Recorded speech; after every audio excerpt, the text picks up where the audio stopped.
Today we are blessed to present one of these insightful lectures entitled Buddhist Stories, The Land of Amitabha Buddha, Part 3 of 7, on Between Master and Disciples, given in English on August 15, 2015 in France.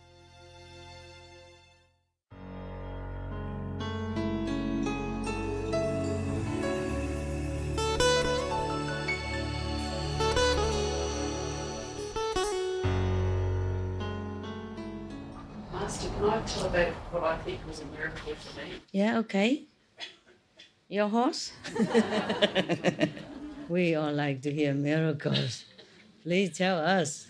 So where I live is very remote, so I don't have any internet.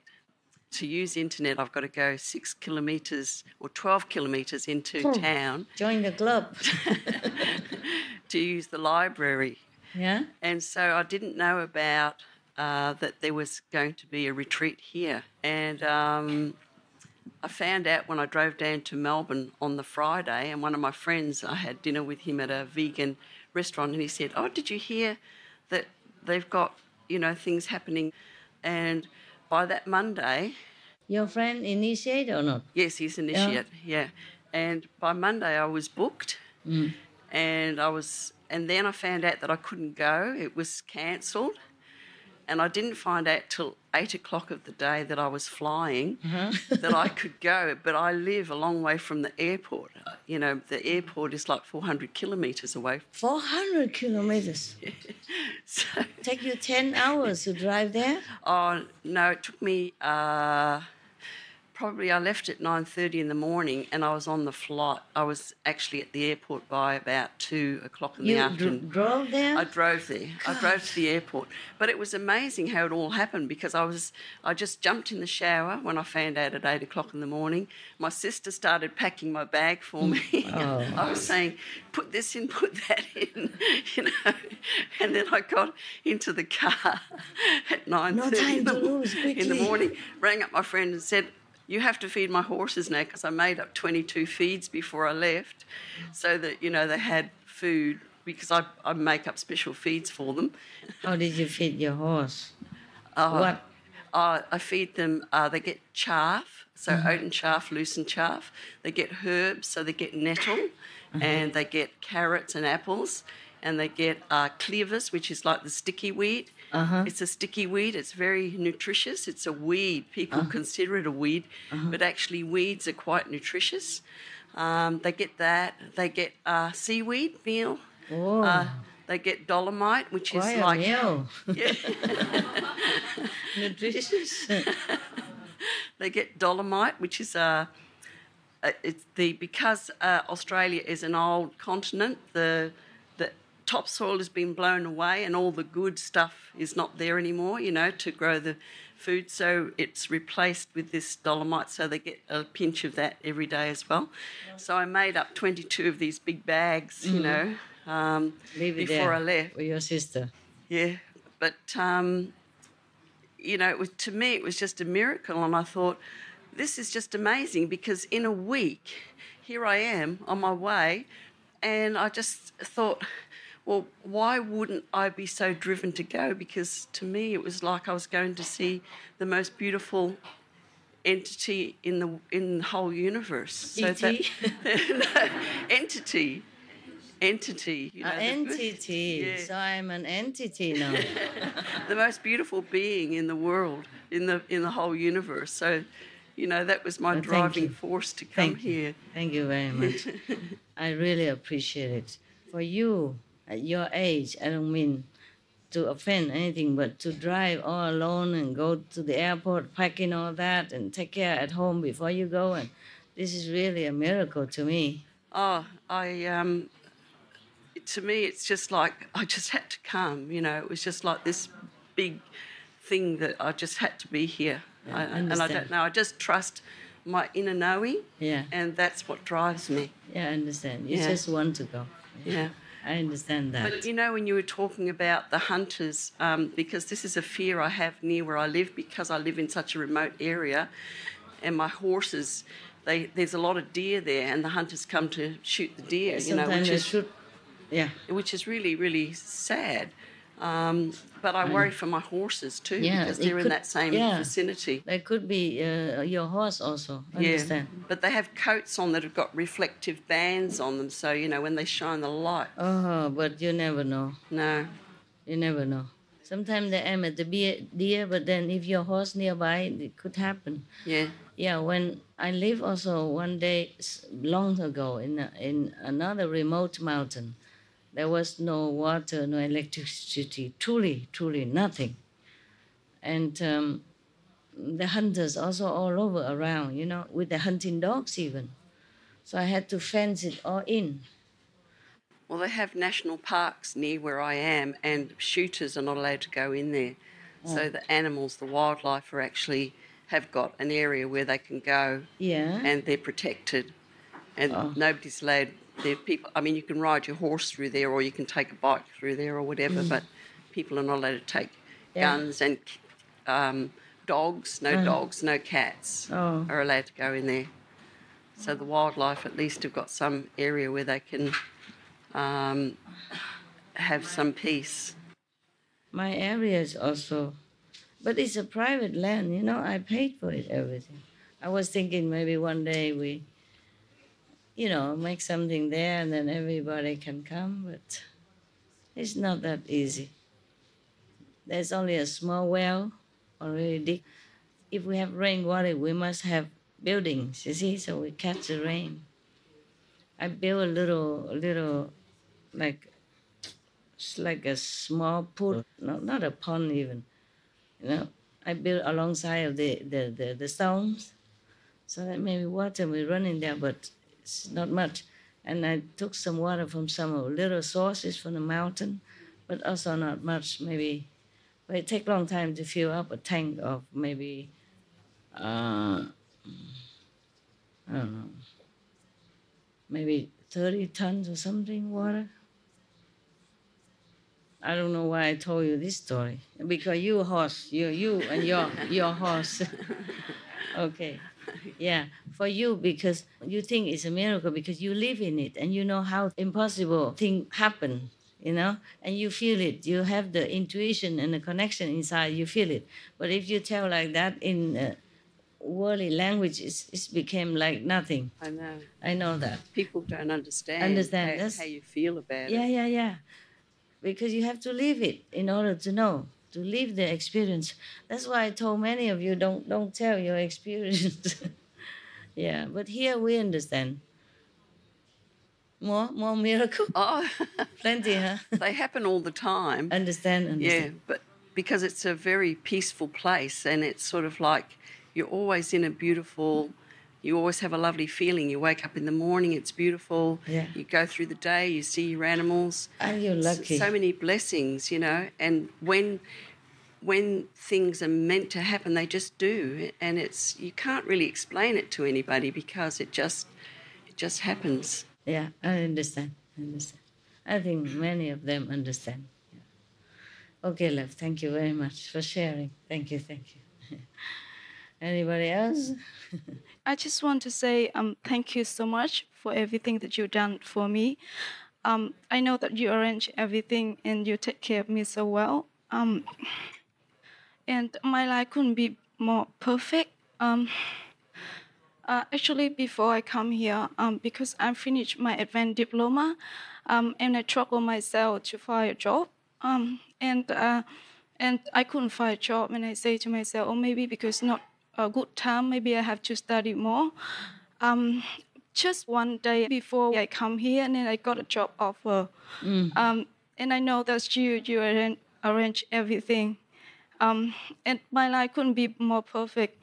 I got an excellent husband that he's always support me. Every time that we have a retreat, he's always support me and encourage me to come. Jen, you are the only one who come all the time. The poor guy stay home, take care of everything. Yeah. Look at that's why how many guys are lucky to be here. Yeah. It's all woman. Honey, I want to go. I must go. And then the husband say, okay, just go. Yeah. What else the man do, huh? Yeah, even though I depend on him financially 100% because I'm not working at the moment. You will be, yeah. Yeah. Okay. So yeah, thank you for everything. You're lucky girl. Yeah. And one more thing that I want to share as well. My parents also want to say thank you to you. They got initiated in Hong Kong camp about over 20 years ago, and they couldn't make to be here because it's really hard for them to get a visa and come here. And they haven't seen you for over 20 years, but they say to me that they don't feel that you with them all the time. And my parents, they all loving heart in Vietnam. And the miracle is from the first day of opening until now, the loving heart is already full of customer. And even actually, to be honest with you, when they call me up and they say that they want to open the loving hub 5 years ago, and I even want to stop them because before the loving heart, they already opened 2 vegetarian before, but it's not successful. And I say to my parents, maybe you move to the other thing. Maybe it's not suit you. But my mom, she have a deep connection with you inside. And she say that I've never thought that I was going to open any vegetarian or vegan restaurant again because it's enough for me. But somehow Master inside tell me that I have to open the loving heart. And then I can see that's miracle because it's not often that you see the restaurant from the first day ever of opening until now, which is 5 years already, but it's full of customer every day. And especially the first day of the month and the middle day of the month, which is ngày rằm và mùng 1 đó sư phụ. Buddhist, yeah. Yeah, and even we don't have enough seat for all the customer. They have to queue up in such a long line, and some of them have to go out to find the seat themselves. Yeah, but they still happy. Yeah. So yeah, it's quite a miracle. Mostly good food. Yeah, The I think miracle so. is the food. But I think it's all about you. You bless the restaurant, and everybody in the restaurant can feel it. Good, wonderful. Good news. Congratulations. Yes. They don't feel separate from me, that's why. They haven't seen me a long time, but they feel like they've just seen me yesterday. It's okay like that. Some people are like that, yes. That's why they can do many things, you know. They can make it happen. Good. Thank you, Master. Go home and be nice to your husband. I will. Even though he loves you, but you have to be nice and appreciate it and express it, you know? Yeah, express it. Ja, I guess all of you know better than I how to be a wife. Who am I to tell you, because I left him anyway. Yeah. But I have always loved him, you know? Okay, anyone else? No? Okay, it's good. I can read you some sutra. Yes. I appreciate it very much when you ask really important question, or not important question, but the main point is that it has to come in from inside, you know, sincerely you want to know about it, you know, 'cause you need it. Even low-level question, but if you really need it. Togo, your brother was not initiated? No, the one that is sick? Je suis le seul initié là. You are the only one, okay. Yeah, that's why he died and you live, huh? That's what you mean. That's what you mean by miracle. He was the only one initiated in his family. Yes. And his brother did not get initiated. His brother wasn't initiated. Same sickness, and the brother died and he did not. That's why he think it's a miracle. Yeah, same sickness because it's genetic. So yeah, for generations yeah. they kill. So if he died, you would have to.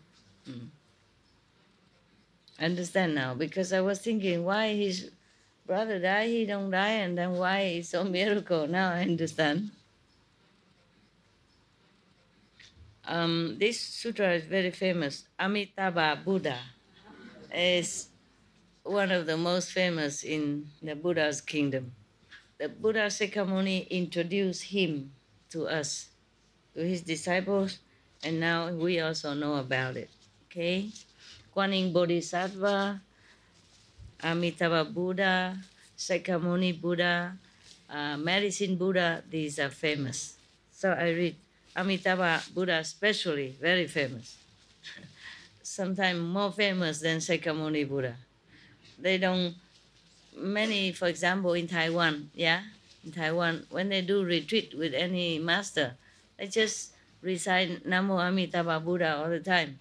I have not seen one that recite Namo Sakyamuni Buddha all the time. They do when they do praying and puja, but not retreat specially, just to recite Namo Amitabha Buddha. He's quite famous. Now, I'm going to tell you why he is so famous.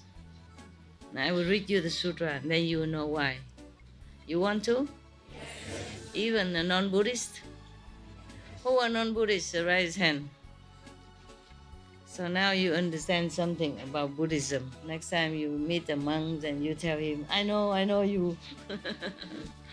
You're the son of Sakyamuni Buddha.